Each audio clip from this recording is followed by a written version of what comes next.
Okay. So week 5, we are going to go into some abstract stuff. Okay, and so we'll review field, sigma field, and we have an example of the probability triple. Okay. Okay, so so let me just refresh your memory, right? On what constitutes a field, right? So you have omega, which is the sample space, right? And your field is basically a collection of subsets of omega, right? That satisfies certain properties, right? There are 3 properties that must be satisfied by a field. So I'll just, first one, what is this property? Maybe just ask someone randomly, Chu Jiasheng, give me the first property for a field.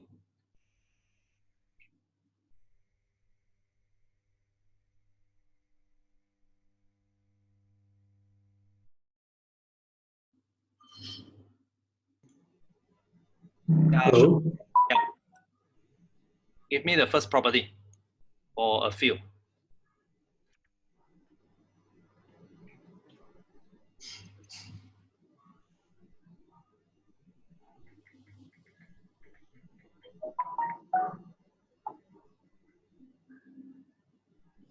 The first property of field is the omega is inside the field.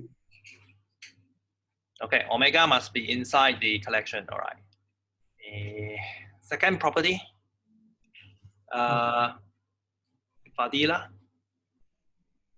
Sulaiman, yeah.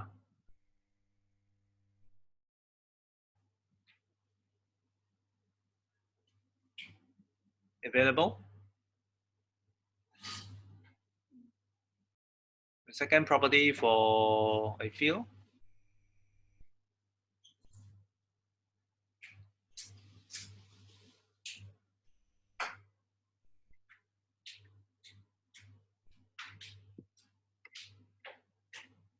Okay, no response. How about Ivy Ching?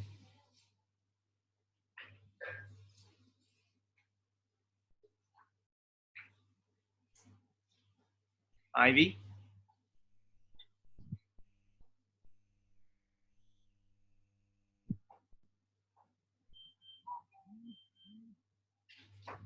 Okay, no response.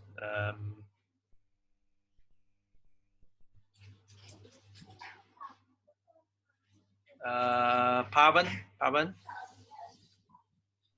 Dr. A is an element of field, implies A complement is also element of field.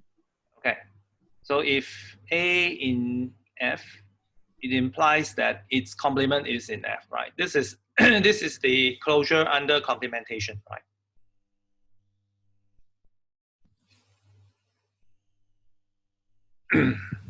Closure under complementation. Okay, great. Then the third property,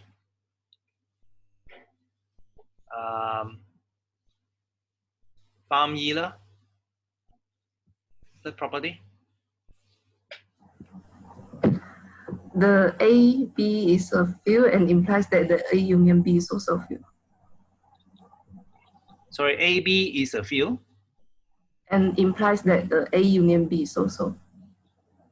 A, B are not fields. They are elements in the field. They themselves, they are not field, yeah? They are just elements in the field. Implies that the A complement. union B. The complement is also in the field. This is the closure under finite union. Okay. Okay. So property 3 also, so closure under finite union implies closure under finite intersection, and this can be shown using De Morgan's law. Yeah. Okay. And sometimes we, in order to show that collection of subsets of omega is a field, we just need to check these 3 conditions. All right. If these 3 conditions are fine for all the elements in that collection, then it's a field. Okay. It satisfies the definition of a field. But sometimes it's hard to check condition 3. Later you'll see an example where it's actually easier to check the closure under intersection, okay, rather than union. But they're equivalent, okay. So how about, okay, so a field. So how about a sigma field? What's the main difference between a sigma field and the field?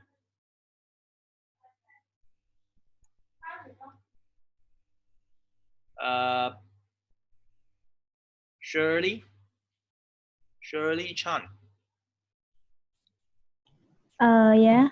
Yeah. So can you tell me what's the main difference between a field and a sigma field?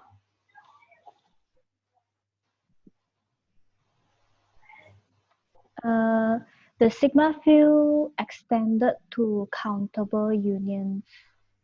Okay. Great.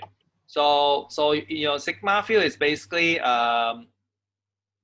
the main difference is just that it's instead of closure under finite union, right? It's also closed under countable union. Okay, the rest of the things are the same except that it has this additional. It's more general because countable union means that you have, okay, you can have infinitely many sets that are in F. Yeah, your F can be infinitely large. All right, but as long as they are countable, then it's also okay, right? So you can take union. Okay, so sigma field basically is that have this property, extra property, which is if you have A1, A2, and so on that are in F, and their countable union, right, is also in. It implies that their countable union is also in F, right? This is the main difference. Okay, this is you are taking the union to infinity. Okay, so it's infinite, but it's countable. Yeah, countable means you can basically countability is here, right? Because your I here can map to the set of natural numbers, right? 1, 2, 3, 4, 5. Okay, so it's countable. Okay, so earlier we already looked at what countable, what is a countable set, right? Okay, great. So just to refresh you, yeah, this should be very when you see the word field and sigma field, this property should be automatic for you. Okay, and they're actually quite simple properties. All right. Okay, so please make sure you know your field and your sigma field properly. Okay. So let me clear this. Okay, now so let's look at some examples. So I'm just going to go through this a little bit more slowly because this section is actually a little bit abstract. Okay, just to make sure that you are on more sound footing. Okay, so suppose you have, let's say, this. Suppose your sample space is 1 to 6, right? So basically, this would be the sample space that corresponds to. Well, of course, it needs no justification. Okay, this sample space needs no justification with some kind of real experiment, but it's nice to think that this is actually the sample space that you get when you toss a die, right? You toss a 6-sided die. This is the sample space that you get. Okay. Okay. So let me construct some collections of subsets of omega. So let's say I have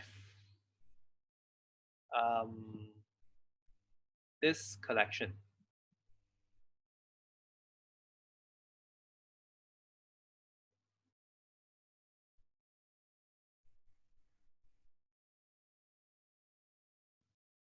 Okay, is this a sigma field?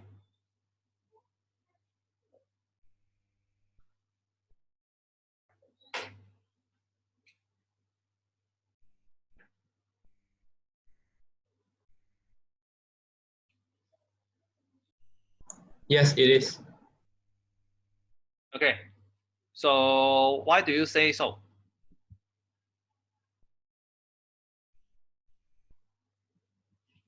Because it fulfills all the conditions. The omega is inside when the one inside the 2, 3, 4, 5, 6 is also inside the field. And then for the third condition, yeah, okay. So let's think. First thing we check, right? Omega is inside this collection. Okay.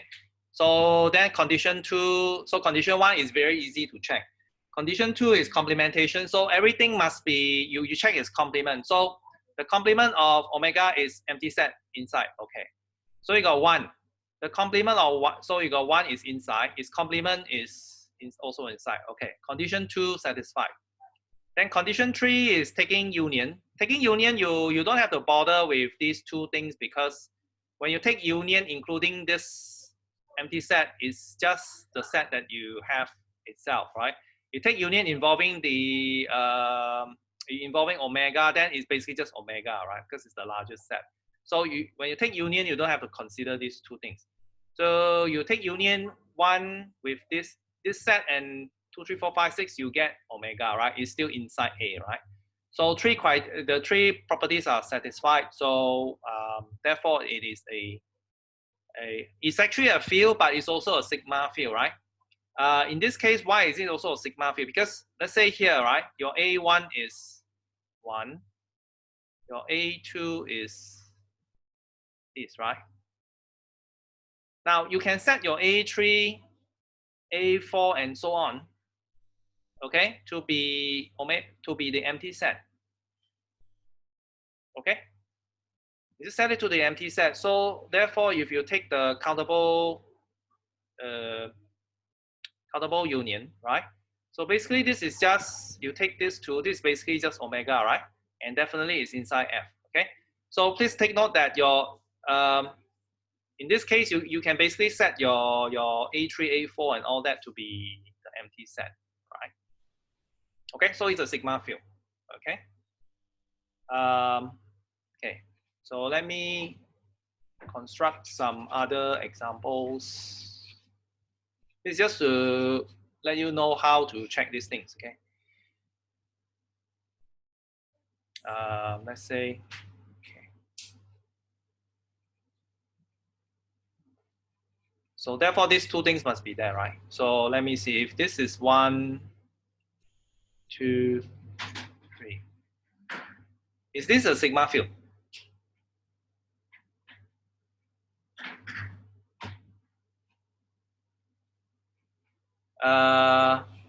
Atira, is it a sigma field?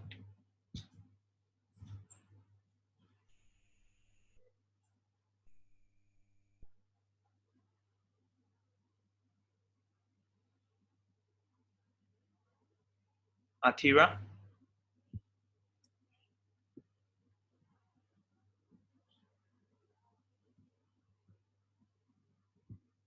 Okay, there's no response.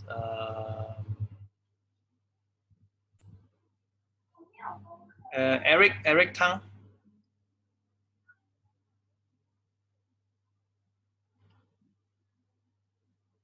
Eric Tang.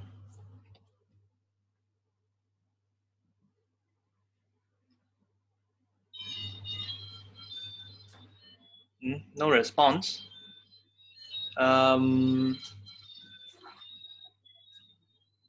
Shaswani.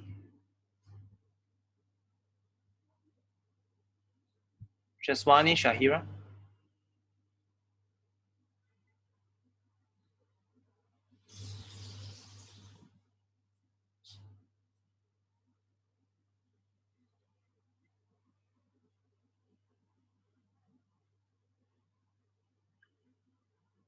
Okay, is also no response.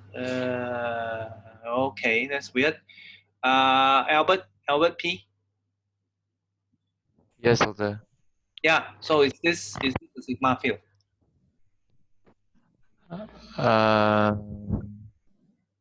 It's not a sigma field Okay. Why not? because they didn't fulfill the second property. Yeah. So you give example. Okay, let's say I take A equal to 1. The A complement which is 2 until 6 is not inside the field. Yeah. So we can say that it No, is you can't not say it's a field. It's not inside A. Yeah. It's not inside A. So Okay, it that's is not enough the field. already, Yeah. right? Yes. That's enough to disqualify it already. Okay. Yeah. So in order for you to so later we will see that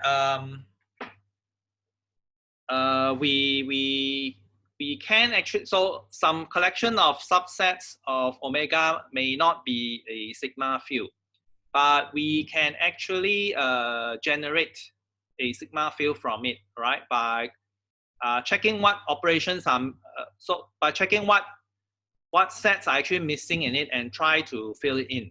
Okay, so that will be later we'll talk about a concept called sigma field generated by A, right? So for example, I just give an example. Suppose my A, right, is just this. Okay, so this is definitely not a sigma field, right? How can I make this A into a sigma field?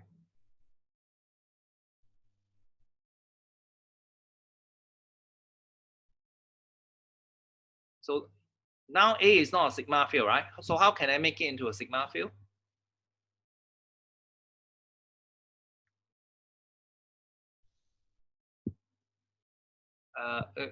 Carmen Lim.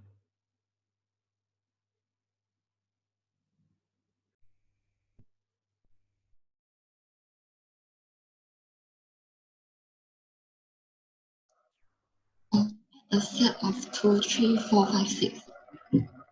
Okay, you add, yeah, that's right. So you basically you append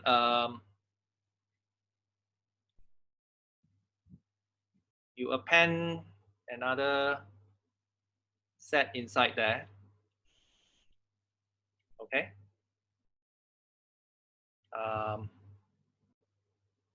This is enough already. Okay. This will make it into a sigma field, right? Because basically we already confirmed just now that this guy is a sigma field. So you just need to find out. So the way to do it is, since this, so you just take complement of 1 and then you generate. Okay, you don't need to do extra things, right? Although it is also possible, of course, that you make it into a sigma field by some other, there are other possibilities, all right? This is not the only one, but the other possibilities may be quite tedious lah. Okay, so we will see later, yeah. Okay, the concept of a sigma field generated by some collection of subsets of omega. Okay, for now, let's go to the case. So currently we have only just looked at omega that's discrete, right? So how about omega that is actually continuous? Okay, so this is not very hard, but slightly a bit more abstract. Okay, suppose you have the half open set, all right, 0, 1. Okay, so this is a unit interval, right? And then we want to consider disjoint subintervals of omega, okay? Of this form, A, I, B, I, okay? So my I is running from 1, 2, 3 until N. And of course, the way I write it like this is that the value on the left is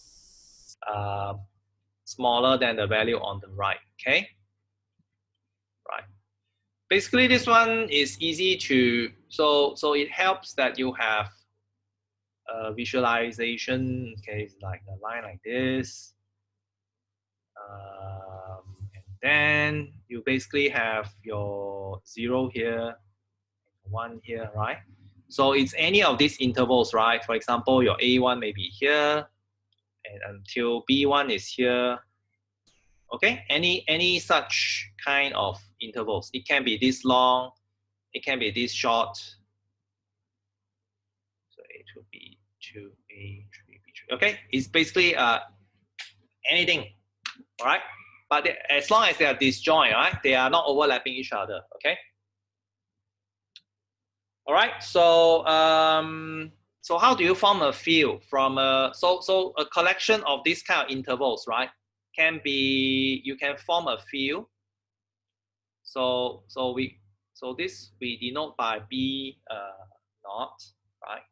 This is a field, right? We can form a field by taking collections of these intervals.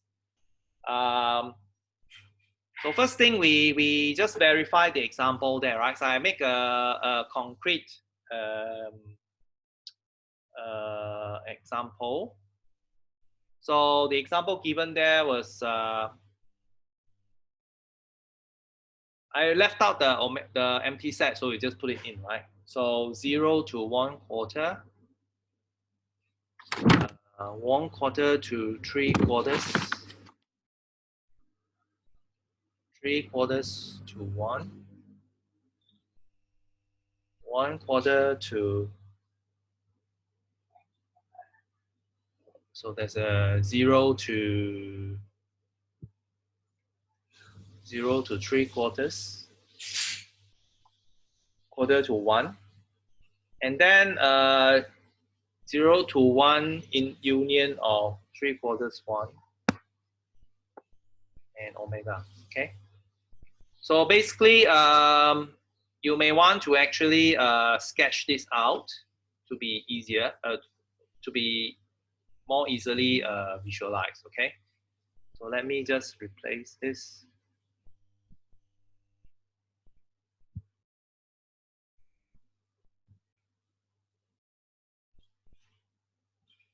Okay, so that's a 0, that's a 1, right? So 0 to 1/4 will be, let me change to a different color. So 0 to 1/4, 1/4 is somewhere around here. Okay, and 1/4 to 3/4.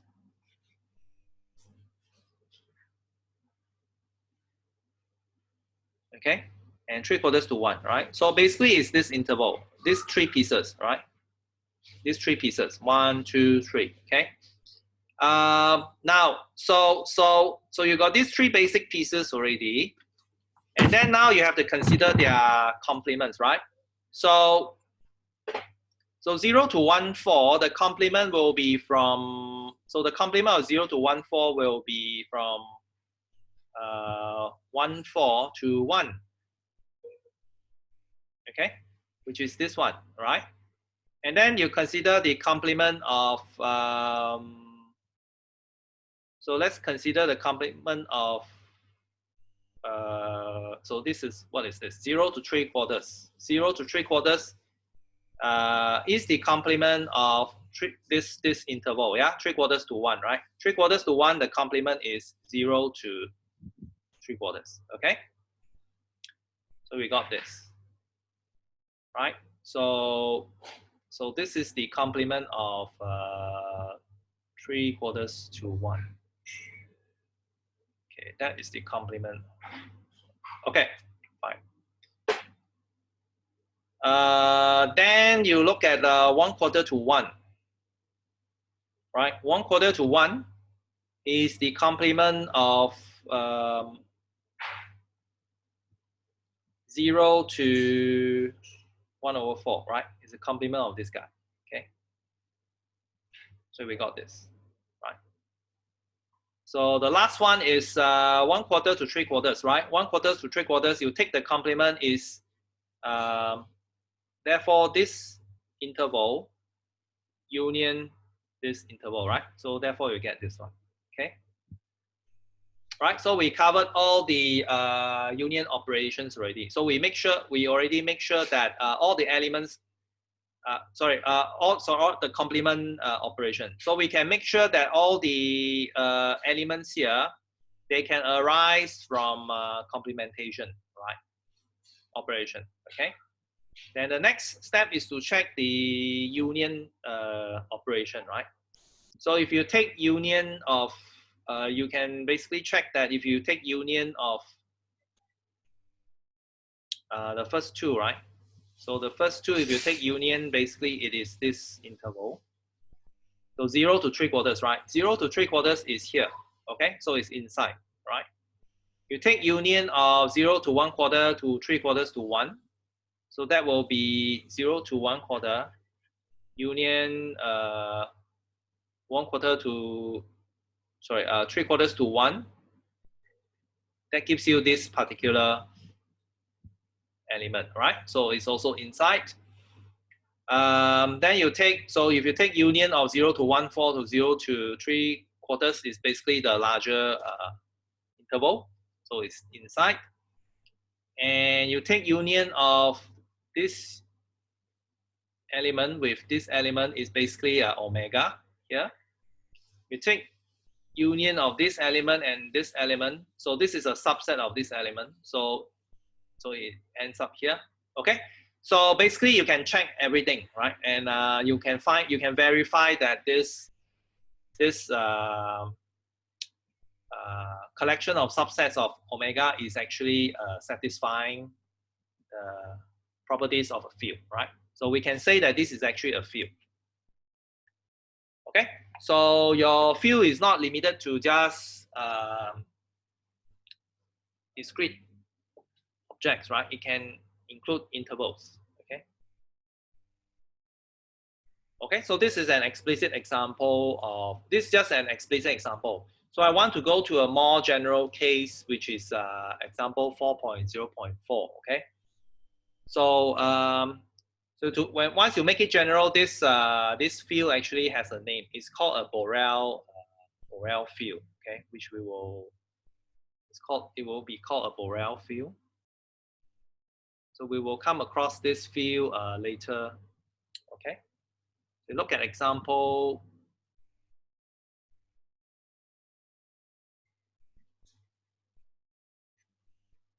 4.0.4. Okay.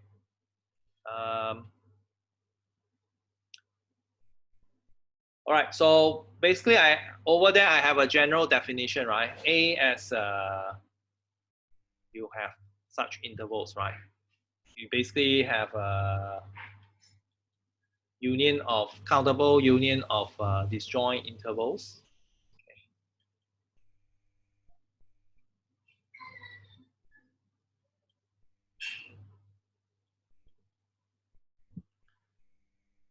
And of course, by notation, my A1 is less than or equals to A2 and so on. Okay.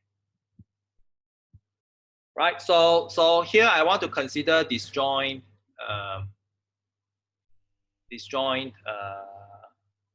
intervals, right? So basically they are like just now, yeah, on the line there. They are basically disjoint like this, okay? A1, A1 prime, A2, A2 prime, and so on, right? AM, prime, okay? They're basically just disjoint intervals like this, okay? And then you take their union, right? So then if you have this union, then you can consider the complement, right? The complement is basically those that are not there, right? So your complement will be this union of these things, right? Okay. Therefore, you will have 0 to A1, right? This will be your 0 to A1. Union of A1 prime to A2, okay, and so on, right? You will end up with AM1, okay? So this will be AM, actually it's AM,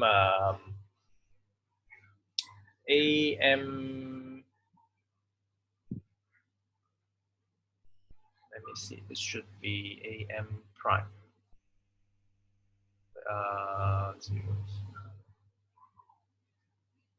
AM prime, okay. So I left out the prime, so I need to fix my notation a bit, yeah. AM,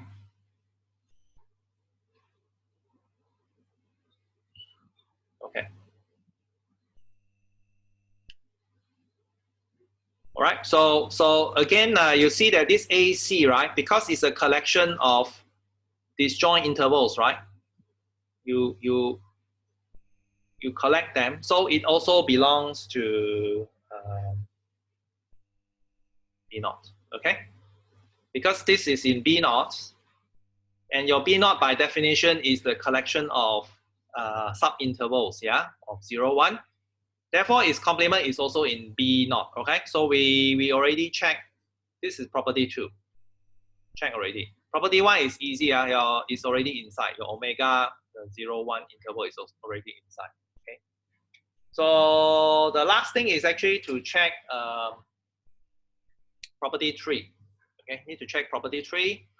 So for property 3, you need another collection, right? Let's say B is equal to B1 prime and union and so on, okay? Bn prime, sorry, Bn prime, okay? So basically this means you have something like this. Let's draw this line.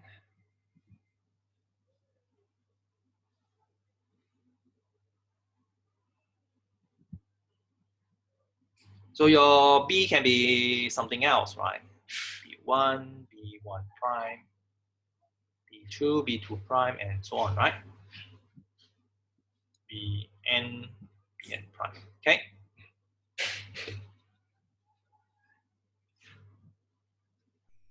Okay, it's just some other collection of subintervals, okay? So now we want to check instead of checking A and AUB, like in property 3, we check property 3 prime, right? Because it's actually hard to check AUB, okay? So we check the A and B, okay? So since my A is in B naught, and clearly my B is also in B naught, okay? So because this is a collection of disjoint subintervals, yeah? So definitely is in B naught. I want to show that this implies that the intersection, right, is also in the B naught collection, okay? So how do I do that? Am I taking intersection, right? So don't get scared by that formula there. Actually, that formula is a representation of a process, okay? So let me describe the process here. And you certainly should not memorize such things, okay? They actually mean a process. So let's try to understand the process. So let me give you these things, okay? So I'm just going to have some arbitrary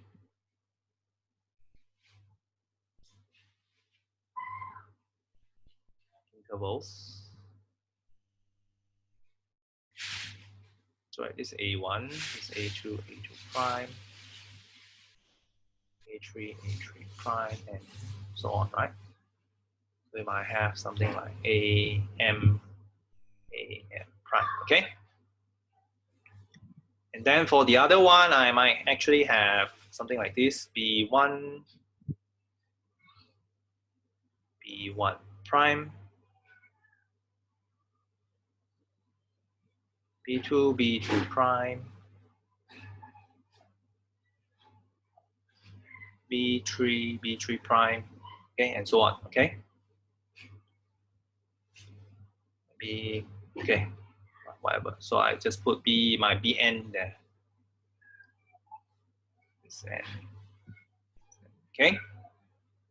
So there are intervals, there are some other things, okay?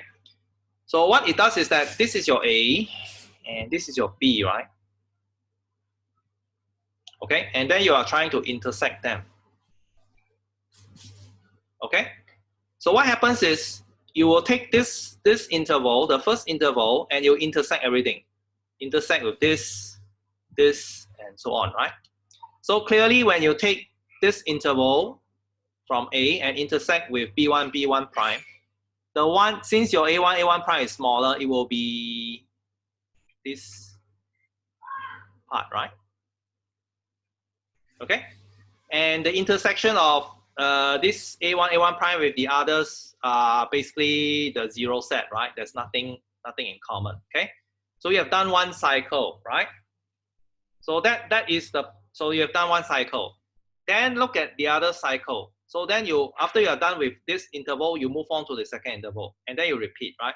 Second interval, you take this interval, you intersect with this guy, and then the others, okay? So clearly there's no intersection with the earlier interval in B, so this empty set.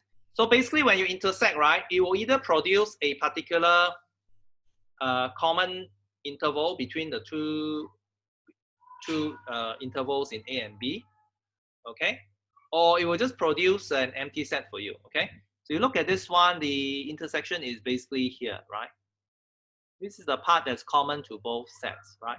Then after that, it's empty. And then so on and so forth, yeah? So then you repeat with this guy, so you intersect with this, intersect with this, and intersect with this, and so on, okay? All right? So at the end, what you get are these parts that are common, right? So you got this part that's common, this part that's common, and so on, right? Again, these are the union of subintervals, right? They are just different subintervals, but nonetheless, they are still finite unions of subintervals, and therefore they belong in, right? So you take the union of these things, yeah. So definitely they still belong in B naught, okay? Because by definition, your B naught is a collection of finite unions of subintervals of 0, 1, right? So therefore, when you see that equation there, that equation there is like union what, J1 I equals to 1 and